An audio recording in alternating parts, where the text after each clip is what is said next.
Hey everybody, it's Gypsy. Today is Sunday, November 17th, 2024, and I'm on my way to the flea market to go and vend. So this morning I'm going to try to talk about something I've been wanting to talk about for years. It's difficult for me. And now I think it's still going to be difficult, but I'm choosing now, I think, for obvious reasons. Anyways, in yesterday's video, I mentioned when I was in school, and this was most of my school career, elementary and middle school, were pre-Department of Education. Now, high school was instituted the first year I was a freshman in high school. We didn't really notice a huge difference after they came in. But, it's gonna take a bit before they get their claws in and do what they want. So by the time my oldest went to school, they had their claws in. Now, mind you, I was 18 when I graduated. 5 years after I graduated high school, I had my first child. So there wasn't really that big of a gap.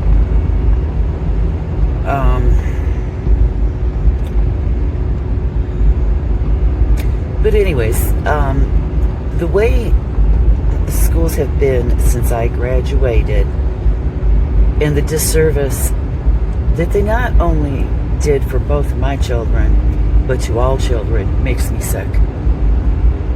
I had, on Facebook, a couple of high school classmates and I were talking about, we had some really talented special teachers in our school, and how blessed we were, how lucky to get the education we did.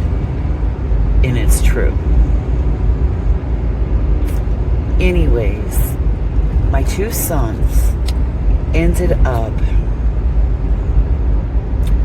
being 10 years apart. My older son was from my first marriage. My younger son, of course, is from my second, and in between my two sons, I had two miscarriages, so it ended up being 10 years. Anyways, it's not really the point. The point is, both of my sons, extremely intelligent. But my sons, we do have some things in common. You could tell they're brothers, but they were total opposites. Just total opposites. So my older son, he was, I want to say like a bookworm. I would use the word nerd, but I don't think he looked like one. But he was just, into those, like, what was it? Something about runes or something, the video game. Very intelligent, high IQ, that sort of thing. And, the type of person, you could be sitting there talking to him, and sometimes you didn't even understand what he was saying. I remember one time my sister called, and she goes, I didn't understand what he meant. I said, just nod your head and agree. Just say, yes, save yourself. Just save yourself and nod your head like you understand. But anyways, my younger son, he was my wild child. He's an artist, a visual artist, vocalist, plays guitar really well, and a drummer. Not, unfortunately, well, I'm not going to say unfortunately, he's doing what he's supposed to be doing. He has not made it his career, at least not at this point in his life. Subject to change, he's only 26. But he's doing other things. He is a person who cannot sit still. He can't. Always on the go. Always traveling. Now my older son was like that too. He traveled a lot, but he wasn't like, he could sit still. He would sit down and read a book. Or my younger son, he's just go, go, go. But extremely intelligent. But it had to interest him. He is a don't waste my time person. I have other things to do. In fact, when he was real little, he said, why do I have to learn this? Because what's it gonna do for me in life? And I just laughed. I said, we have to learn. I said, I asked myself the same thing when I was a kid, because I think very much like my younger son. The difference was he's always been a much braver, bolder person than me, and he just come out and say it, and he also took action. So he had issues in school, shall we say, mostly for non-compliance. Because let me tell you, my son, when he was younger, was non-compliant. And, if you teach him what he is interested in what he believes will serve him in life, he will learn it in a hot second. He will be the first one in the class to get it. But don't waste his time. So we had problems. And he is an adventurous person. Now, here's my point. Here's a shocker, everyone. You're not going to believe this. Get ready. You better sit down before I tell you this. Not all children are the same. Therefore, not all children learn the same. So we have been doing for a long, long time our children a disservice by sitting them down in a room and trying to teach them all the same thing at the same time at the same rate. We are not doing what is right for them. Okay? Now that's a huge problem that needs to be fixed, and it is huge. But I had, trying to help my younger son when he was real little in elementary school. I started doing research, as I do, in reading and stuff. And I came across this great book, and I cannot remember the name of it. I mean, it was so long ago. But he was talking about the educational system and how we must return to teaching for the child, teaching to their personality and their learning style. So it's like my two sons, both very intelligent, but totally different learning styles. I love to learn. I am one of those people, I love to learn. But I don't like to sit in a classroom and be preached at. So I am not against education. I am against education as it is now. So, anyways, with my younger son, they want to, they put him in a special program, this, that, and the other. They think, well, this made him rebel more. What our family, the suffering our family, not just our son, but us. It was horrible. It was horrible. So when he got older, we signed the papers to allow him to drop out. And we had to go get them notarized. And I remember we were walking into the bank, and it was like we were floating. We were so happy to get our son out of that effing indoctrination camp. It never, what they do, the things they try to brainwash, brainwash our children with, never affected my younger son, ever. Because he was, do you see them? Aren't they beautiful? He is not the compliant type. And he even told me, he goes, Mom, this is bull. It is. They're not teaching me anything. They're not, I know how he put it. They're not teaching me anything I can use. And he told me after we let him drop out, if they had actually been teaching me something,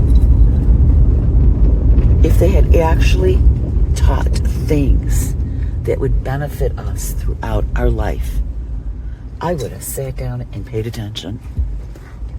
He says, but they didn't, Mom.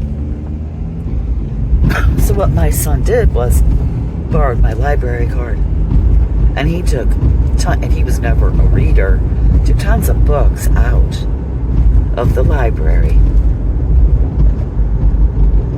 and he just studied and researched things that interested in him and things he felt were going to help him throughout his life. Now my son, it was years before he got his GED. He took his time, but man, he was making money. He is so intelligent. He knew how to do it without needing even a high school diploma. Now, when he wanted to become a truck driver, I think it was, he and his wife were like a trucking team, long haul trucking. So I think that, or because now my son just graduated school to be a commercial airline pilot, you notice there's a theme there, as long as he's not having to sit still. One of those two, he ended up getting his GED, and he did it very, very quickly because he was just passing those tests left and right. And I am bragging. I mean, I'm very proud of my son. But I'm saying this because I believe if you allow a child to learn what they're interested in when they are interested in it at their own pace, they'll succeed. And that was what was in that book. I learned that when my son was like 4 or 5 years old when I read that book, because we could already see problems. And it was because, you know, you're trying to stick a round peg in a square hole or however it goes. And my son, he wastes no time. From the minute he was born, don't waste his time. But anyways, my son has ended up being very successful. Even though he bucked the system. He rarely was in school. So they did not have the time to brainwash him. I'm very proud of him. I would like to see him go back to being slightly more open-minded like he used to be. He's still open-minded, but there are things that are brought up that he just closes his mind. But I believe his age group, what's causing this is his age group is so angry about what's going on these days. Why don't they get the American dream, etc. And I do not blame his generation. They should be angry. And I am seeing, for the most part, the youngest adult generation. Actually, I believe they're using their anger constructively. Because if you use your anger constructively, you're gonna get shit done. And these young people are angry. And I'm always rooting them on. I'm like, go, go, go. Actually, when I vote, I actually vote with the younger generations in mind. I have a son and daughter-in-law that in a few years are going to make me a grandma. So I'm thinking, I think ahead. Anyways, so he ended up being very successful. It was very painful. And like I said, when we were walking into that bank to get those paper, notarized, we were floating. We were so happy. It was, and I swear to God, it was the best thing we ever did for our family, was let our son drop out of school. We were so much happier. Our son flourished. It was amazing. It really was. Now, is this for every kid? No. This is my child. So now we're going to talk about my older son, who is a completely different person. It's what I'm talking about. Not every child is the same. Children are human beings too. So we cannot teach them as if they were little robots. Because they're not. They have different talents and abilities, different personalities, different likes, dislikes. So you have to teach with that. So anyways, my older son, very high IQ, very, very studious person, okay? He loved to learn in the, you know, and he did well with the sitting in a classroom thing, you know, taking notes, reading textbooks, stuff like that. That was his learning style, so he did well with that. Now, at the time, things were financially difficult for us when he was in high school. So we were living under the poverty level. I had this son, my older son. We were very, very close. My world revolved around that boy. And he was quieter and reserved. He took after me more. I was like that when I was young. And, you know, he was just your average child. When my son became a teenager in high school, he changed. He started to, well, not just hate me, hate our entire family. He hated everybody and everything, hated the world. He was depressed, angry.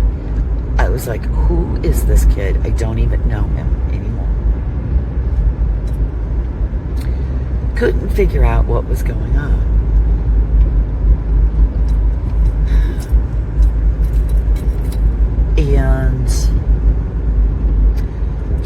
And he had other plans for his future. There really was no talk of college because we didn't have the money. Well, there were those who thought because of my son's high IQ, he should go to college. I think I understand what that's all about now. The reason they want these kids to go to college is so they can brainwash them even further. And when they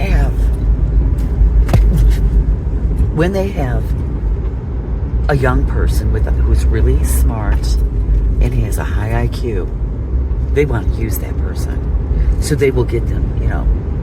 And I know, okay, call me a conspiracy theorist if you want. But, no, I believe this is what's going on because my son changed. He changed. He was like somebody I didn't even recognize. Anyways, someone talked him in to going to college. He said, because you're poor, you can afford to go. They will give you grants, money, and all this stuff. So my son decided to go. When he asked me about it, I said, do you really want to go to college? Because I don't believe in forcing my children. I always encourage my children to be their true selves. So I said, do you really want to go? And he said, yes, I think so. I said, well, you know, if they will give you these grants and loans, whatever, let's do it. You know, so he filled out the paperwork and stuff. So he chose school that he wanted. When the day came, I drove him down there. Left him there, cried, you know, did the typical mom thing. Anyways, he was there for his freshman year. Depression started becoming even more. Well, he called me one day to talk to me about it. Apparently, his school, which was Ohio University in Miami, Ohio, was mostly for rich, white children. Let me rephrase that, how you put it. They were for rich, white, straight children. We only fit one of those criteria, white. He found it very difficult because he hadn't come out to me yet, but I already knew he was gay. So I don't know if that made him uncomfortable or what. But he said, Mom, can I transfer to Case Western Reserve? Which, of course, is right in our area. Well, I didn't know any better. Neither one of us did. That if he changed schools, for whatever reason, we would lose all the funding. We didn't know that. I didn't know that. In fact, I don't think I knew when it was too late. Well, so he switches to Case, and he did seem happier there. That school definitely was more, fit my son's personality more. But what I didn't know is my son, he kept going in. So we lost the funding, so we had to get loans. Okay, I'm sorry, I think I skipped that part. But he was going in there all the time, asking for loans. And he ended up having to stay on campus due to a family situation, which I am not going to go into. But anyways, so every time he went in to ask for money, they would just throw it at him, just give it to him. I didn't know this was going on. I didn't even know he lost the funding. Because he took care of, he didn't want me to be involved. Like when he was in high school, filled out the papers. And we were filling them out. And he says, Mom, I only want you to fill out the part that says next of kin. That's it. It's for emergencies only. Because if you sign over here, that makes you responsible for paying. And, I don't ever want that to happen. At the time, he had no inkling he was not going to live to be a ripe old age. He was just covering his mother's butt. Was it? Anyways, so he was happier there. He was doing much better. He got a job that he really enjoyed, which I couldn't understand because I had a similar job at a company and it bored me to tears. I thought, how do you do this all day? He goes, I like it. I said, I can't stand it. Anyways, and our relationship did start to improve. So he gets through college. He was doing good at first. But then the depression started, and he started to act strange. It wasn't anger anymore like it was like in high school. Anxiety, I noticed. I couldn't figure out what it was. Well, then he finally told me he was having financial problems, and he was asked to move in with me. And I said, I talked to my landlord. She goes, well, if your son's like you, yes. And we were a lot alike, and Anyways, he comes to my house and he stays one night and he goes, Mom, I've decided I'm moving to Michigan. He got a job up there. He did also, to make money, start doing the research studies for new medications. I didn't mind one or two, but he was making a habit of it, and I was afraid. But that's not what happened to him anyways. So, he moves to Michigan, when he would come to see me once in a while. But he was having some odd behavior. There was a lot of lying and stuff. And, he was very close with my sister. My sister is like his second mother. So I'd be calling my sister. Has he said anything to you? Do you know what's going on? And then the last Christmas before he died, he pushed me out of his life. He got mad at something really stupid that he would never have done this before. So I was shocked. So I did not hear from him for 5 months. So Mother's Day comes. And I got up early. We were taking my mom, our whole family was going to a buffet for Mother's Day. And I opened my emails. I get so excited because I saw an email from my son. And I thought he was wishing me Happy Mother's Day. And I will spare you the details. It was a very sweet, loving email. But he was saying goodbye. He told me he was in Mexico. I did not know he had left for Mexico the week before. That is where he ended his life. There were things that my son had said to him, especially when he became, it was said to me, especially when he became an adult. They gave me some clues that he wasn't happy with society, nor was I, and I'm still not. I'm hoping things change. He was a gay man. He had a talk with me one day. He said, Mom, he said, everybody goes around announcing their sexual preference when they meet someone. He goes, I don't want to meet someone, shake their hand and say, hi, I'm John, I'm gay. He goes, I don't want this. This is not who I am. He goes, I never hear heterosexual people doing that. Why should I have to do it? And I was so proud of him. I said, you're right. I said, honey, you are not your sexual preference.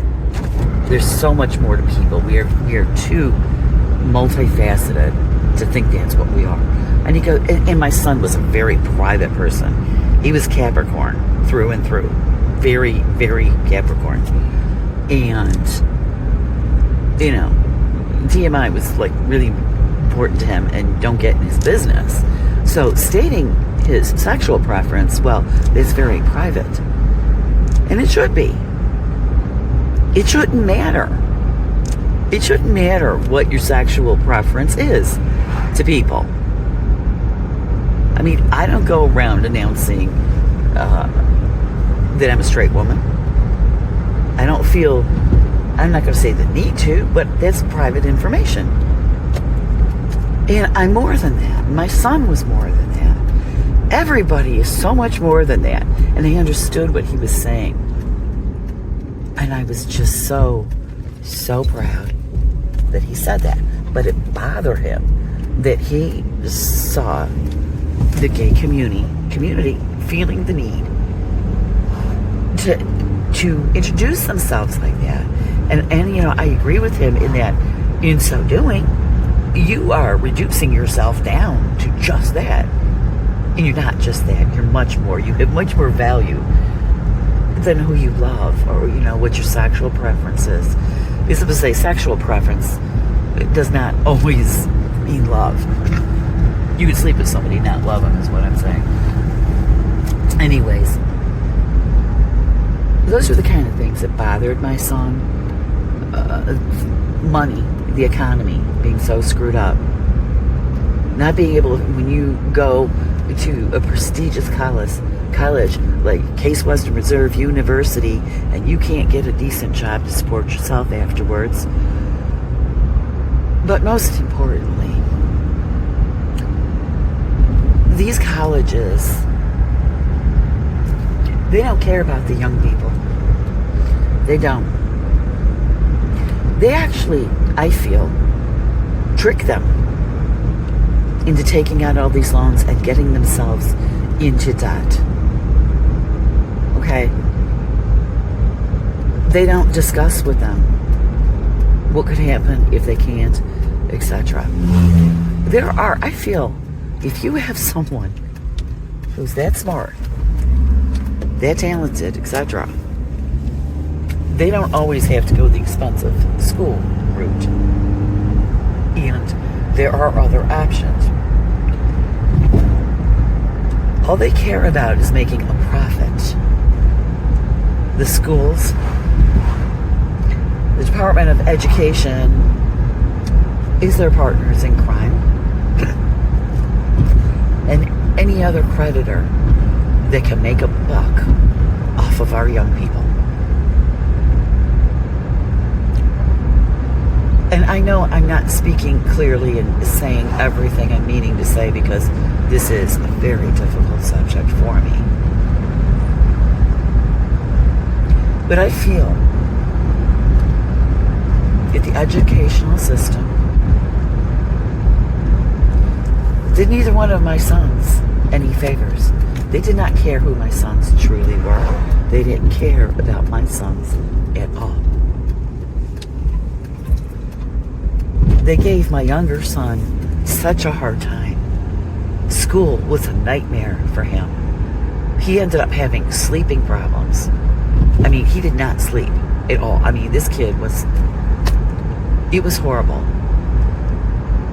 I was a nervous wreck. His dad was a nervous wreck. We were not happy. And then what they did with my older son, really hard for me to talk about, but I did. He didn't need, my son was so smart, he didn't need college. He's so smart, he could have come up with another way of being successful without going into debt. Now, I understand there are certain careers that, yes, you need to go to college for. But so much of what they are insisting our young people go to college for and get into debt for, it isn't necessary to go to college. I worked in an office most of my adult working life. I ran an office.